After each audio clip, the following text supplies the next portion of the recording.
आज आपल्याला एक या पुस्तकांच्या जगात लपलेला एक धागा म्हणजेच ब्युटी ऑफ लाईफ आणि लव्ह इज लव्ह या प्रेरणादायी कथेसाठी आणि जे पुस्तक ज्यांनी लिहिलंय त्या आपल्या आशा नेगी मॅडम, तुमचं आमच्या लावरे व्हिडिओ या चॅनलला खूप खूप स्वागत आहे. नमस्कार. तर आपली प्रेरणादायी खूप कथा आम्ही सगळ्यांनी ऐकल्या आणि या पुस्तकांच्या जगात एक मनोमिलन करणाऱ्या हे जे तुम्ही इथं बुक आणले, जे पुस्तक आज बंद दाराआड होते म्हणजे जे आपण कपाटात ठेवतो ते आज आपल्याला मनोमिलन करताना दिसत, तुम्हाला काय वाटते?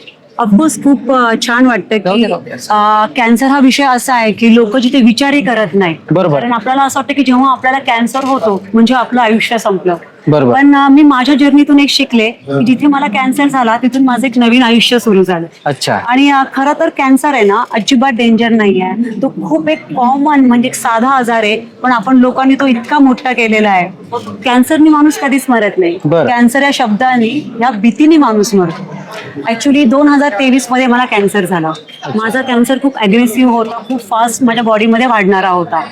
आणि माझ्या जर्नीमधून मी एक शिकले की मी शहरात राहत होते, बरोबर. मला पैसे खर्च करायची तयारी होती, मला नॉलेज होतं, तरी माझी ट्रीटमेंट चुकली. माझ्या हाताला पॅरालिसिस झाला डॉक्टरच्या निग्लिजन्समुळे. बरोबर. आणि तेव्हाच मी ठरवलं की आपण कॅन्सर पेशंटसाठी फायटरसाठी काम करायचं. आणि मला सांगताना खूप आनंद होतोय की आजपर्यंत आपण 6,000 पेशंटला काउन्सिलिंग केलेलं आहे. अच्छा. सकाळमध्ये दर मंगळवारी आपले लेख येत आहेत त्याच्यावर. बरं. आणि आपलं पुस्तक ब्युटी ऑफ लाईफ जे हा, आहे हे तुम्ही बघू शकता, जी. Beauty of life. त्या पुस्तकाला सर 30 राज्यस्तरीय पुरस्कार मिळाले. वा. आणि काय होतं ना, एखादा डिझीज तुम्हाला खूप काही देऊन जातो, तर मला वाटतं की एक इतकं छान ठिकाणी काम करायची मला संधी माझ्या कॅन्सरने दिली आणि त्याच्याशिवाय दुसरा आनंद कोणताच नाही. बरं. त्याच प्रकारे आपलं हे नवीन पुस्तक आहे लव्ह इज लव्ह, कारण जगणं महत्वाचं आहे. चालेल. आयुष्यामध्ये ना सर मला असं वाटतं की जेंडर कधी मॅटर करत नाही. बरोबर. तुमचं जगणं खूप महत्वाचं असतं. आज आई वडिलांसाठी त्यांची मुलं जरी सक्सेस झाली, काही सक्सेस त्यांनी मिळवलं नाही तरी त्यांचं जगणं पॅरेंट्ससाठी महत्वाचं असतं. त्यांचं प्रेम कधी कमी होत नाही मुलांना. बरोबर. आणि ही जी कादंबरी आपली आहे ती LBGT वर आपण केलेली आहे, समलिंगी संबंधावर आपण केलेली आहे. आणि खूप वेगळा एक प्रकार आपण ह्याच्यात केलेला आहे की हा आपण गाईड पद्धतीने घेतलेला आहे की बरं. जर तुम्हाला तशा काही फिलिंग्स असतील तर इंटरनॅशनल नॉर्म काय आहेत, डोमेस्टिक नॉर्म्स काय आहेत, त्याचे रूल्स काय आहेत, बरं. तर आपण सगळं काही ह्याच्यात घेण्याचा प्रयत्न केलेला आहे. बरं. आणि एक वेगळा प्रयत्न आहे सर की त्या लोकांकडे पण एक माणूस म्हणून पहा, कारण शेवटी प्रेम हे प्रेम असतं. बरोबर. लव्ह इज लव्ह, बरोबर आहे. कारण जगणं हे महत्वाचं आहे. बरं, मला एक प्रश्न असा विचारायचा आहे तुम्हाला. हे जे पुणे पुस्तक महोत्सव चालू आहे बरोबर, हांजी. आणि हे चालू आहे फर्ग्युसन कॉलेजला.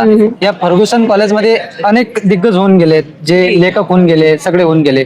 पण आता या 6 दिवसा सध्या इथं तुमचा 6 दिवस झाले, तुम्ही इथं पब्लिशिंगचा स्टॉल घेतलाय बरोबर. पण या स्टॉल मधून एखादा अनुभव भेटलाय का तुम्हाला की तो तुम्ही मागचा एखादा? मागचा नाही सर, आत्ताच एक पर्सन आले होते इथे. हा. मला त्यांनी प्रश्न विचारला की मॅडम तुम्ही LBGT वर पुस्तक लिहिलंय, तुम्ही स्ट्रेट आहात का? बरं. मी म्हणलं येस ऑफकोर्स मी स्ट्रेट आहे. हा. मग तुम्ही ह्या विषयावर पुस्तक का लिहिलं? तर ह्या पुस्तकाची जर्नी एवढी म्हणजे इंटरेस्टिंग आहे की मी क्रिकेट खेळते आणि माझ्याच एक टीम मध्ये एक लेस्बियन मुलगी आली आणि त्याच्यानंतर मला इतकी क्युरिओसिटी वाढली की नक्की हे काय असतं. लेस्बियन म्हणजे काय, गे म्हणजे काय, समलिंगी म्हणजे काय, हिजडा म्हणजे काय. आज समाजामध्ये हिजडा हा आपण एक शिवीसारखा यूज करतो, तो बरोबर. तसं नाहीये. हिजडा एक कम्युनिटीचं नाव आहे. म्हणजे माझ्या ह्या पुस्तकामुळे मी आज हिजडा हा शब्द सोशली घेऊ शकते बिनधास्तपणे. मला काही त्याची लाज वाटत नाहीये, कारण ह्या पुस्तकाचा अभ्यास करताना मला त्याचा खरा अर्थ समजला. बरोबर आहे, नक्कीच. तर आणि एक दुसरा महत्वाचा प्रश्न की या पुस्तकांमधून तुम्ही एक कोणता संदेश द्याल?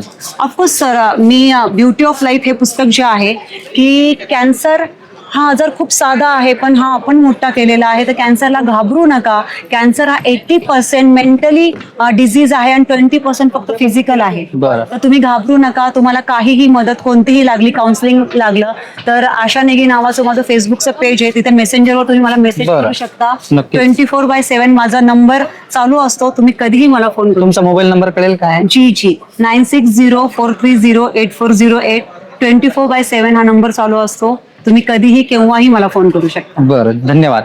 सुरुवातीला जेव्हा मी ब्युटी ऑफ लाईफ हे पुस्तक लिहिलं तर बरं. खरं तर मला वाटलंच नव्हतं की कॅन्सरचं पुस्तक कोणी वाचेल, पण अच्छा. मला खरंच खूप आश्चर्य वाटतं की आणि मला कौतुकही वाटतं वाचकांचं की वाचकांनी ठरवलं तर काय होऊ शकत नाही. बरोबर. कॅन्सरचं पुस्तक खरंच वाचकांनी ह्याच्यावर इतकं प्रेम दाखवलं की आपल्या 3 आवृत्ती ह्या संपलेल्या आहेत अच्छा. आणि आपली 4थी आवृत्ती आता लवकरच येते कोणती?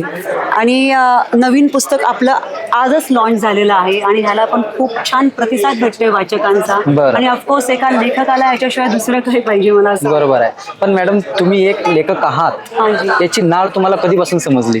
सर, मला वाटतं की लेखक असण्यापेक्षा चांगलं वाचक असणं खूप महत्त्वाचं. बरोबरच. मी 7वीला होते तेव्हापासून वाचतेय आणि वाचनानेच मला घडवलेलं आहे.